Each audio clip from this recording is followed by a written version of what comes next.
It's Mueller time. Breaking news, NBC News confirms Robert Mueller has impaneled a grand jury in Washington to investigate Russia's interference in the 2016 elections. A grand jury impaneled means that Director Mueller thinks he has a lot of probable cause to move forward that crimes occurred. Grand juries being powerful investigatory cudgels that permit putting witnesses under oath or issuing subpoenas or, of course, possibly indictments. Oh, snap! Possible indictments. It's about to go down. Down. Oh, wait. I'm being told we have live footage of Donald Trump right now.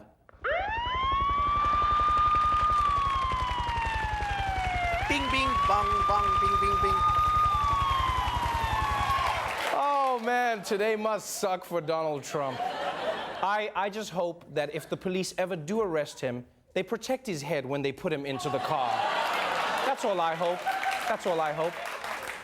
You know what I just realized? If they find out that Trump did commit a crime, he's the one American who can't escape to Mexico.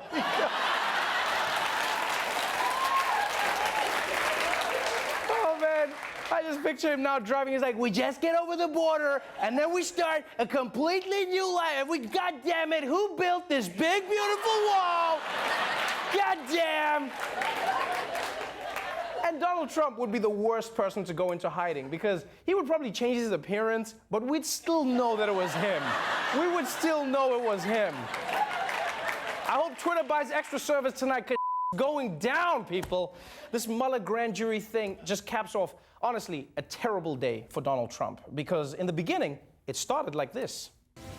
We're back with the breaking news. The Washington Post just released the full transcript of phone calls that the president had in January with the president of Mexico and the prime minister of Australia. And notable that this huge leak comes just a day before Attorney General Jeff Sessions is due to announce a major crackdown on leaks. Yeah, and we know that Sessions is conducting a leak investigation because that was leaked. Is there anything this administration won't leak? Like, at this point, I imagine Trump looking out the window, thinking to himself, man, I wish I was a butterfly.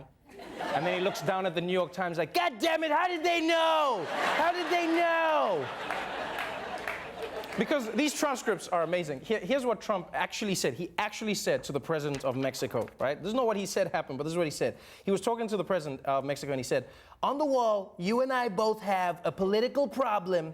My people will stand up and say, Mexico will pay for the wall. And your people probably say something in a similar but slightly different language.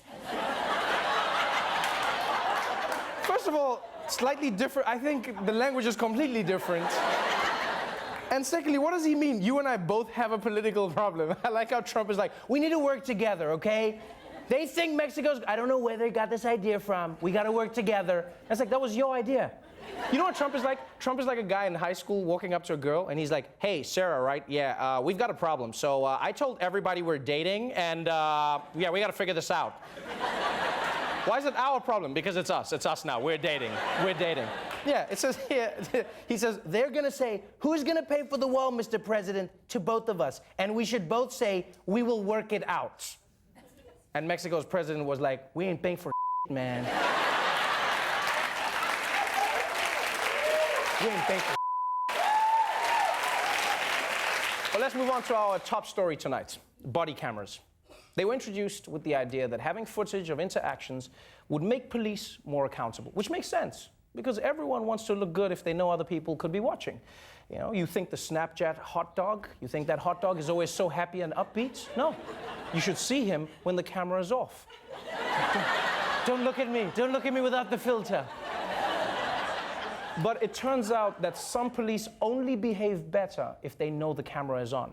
You know how sometimes people say, I'm innocent, that car planted those drugs, and you think, sure, Cracky.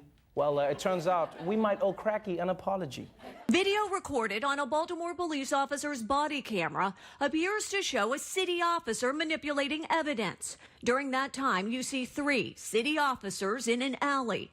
Seconds later, audio of the officers begins to be recorded. I'm gonna check here. Hold on.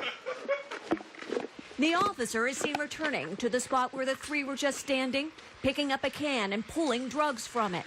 The same can that it appears he placed the drugs in seconds earlier. You know what, Baltimore police? I'm not angry. I'm just disappointed. Like, it's one thing to apparently plant evidence. It's another to miss a golden opportunity to look like a super sleuth. Like, you don't just come in and be like, drugs could be anywhere. Found them! You don't do that. You've got to play it up. You come in, you look around, you do that thing where you walk away and then you stop and go, oh! Something doesn't add up. Is that a can of black olives? The pits of olives are like rocks. Rocks, street name for crack. I got it! And then you find the drugs. Come on! If you're gonna frame people and send them to jail, at least have the decency to put on a show. Especially if you're planning to make this a regular thing.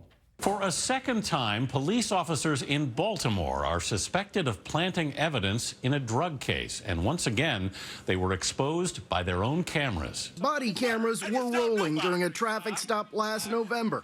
The video shows Baltimore police officers searching a car for drugs. According to the public defender's office, the officers found nothing in the car until turning their body cameras off.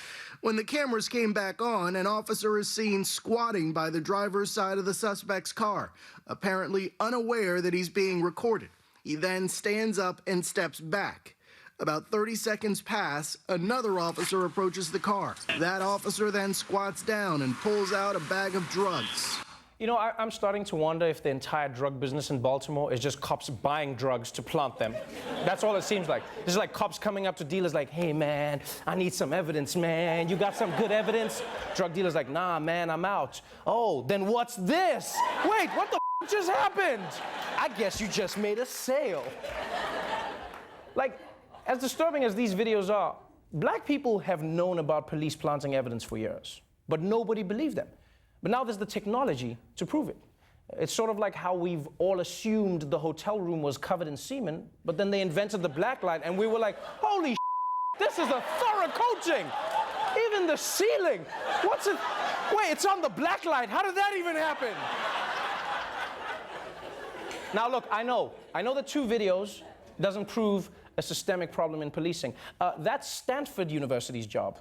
Researchers at Stanford University collected and analyzed 60 million state patrol stops in 20 states. They found black drivers are issued 20% more tickets than white drivers, and Hispanic drivers receive 30% more tickets than other drivers. Hispanic drivers were most likely to be searched, least likely to have contraband. Wow. Hispanics are the ones getting the most racism? That's like finding out the hotel room next door has even more semen than yours. No, I mean, part of you is happy, but the other part is like, oh man, I got the nerd room, come on. Now, one of the more interesting pieces of information that came from the Stanford study was that in areas where police regularly make broken taillight stops, stops of black and Hispanic people are both about 20% more likely for broken taillights than stops of white people. So if you're a minority who wants to reduce your chances of getting stopped, you've got to make sure your taillight is never out. And if you're thinking, but Trevor, that's impossible, you've clearly never met Leo Devlin. Are you tired of being pulled over for being black? Of course you are. Police making up all kinds of reasons. Is this car stolen? Do you have a gun? Did you kidnap this white woman that's sitting next to you? And of course their favorite, sir, your taillight is broken. Officer, I might be broke, but my taillight is just fine. With the Leo Devlin Forever Taillight, the police will have to come up with a better reason to whoop your ass. These other punk-ass taillights break under pressure, but not the Forever Taillight. This indestructible taillight is made from 100% plexiglass. A light so strong it make a baseball bat say, "Goddamn!" Plexiglass. That's the same the Pope got on his Cadillac. Now, I know what you're thinking. How did I get my hands on some of that Pope glass? That's none of your goddamn business. What you should be asking me is if it works. Damn right it does. You know why I pulled you over, ma'am? It ain't her taillight. Nope. It's for the brick of cocaine they planted in my car. Thanks, Leo Devlin. With the Forever Taillight, you ain't never got to stop for the po-po. These police been chasing me for 3 hours, but I ain't stopping, because I know my taillight good and my white woman legal. It ain't but $85. You can get that from your mama. Black don't crack. Neither should your tail light. Leo Devlin's Forever Tail Light, an institute of Barberman. Leo Devlin's Forever Tail Light, an institute of Barberman. Exit 120 by the fairgrounds, next to Little Caesars. Mis hombres say habla español. Thank you, Leo Devlin.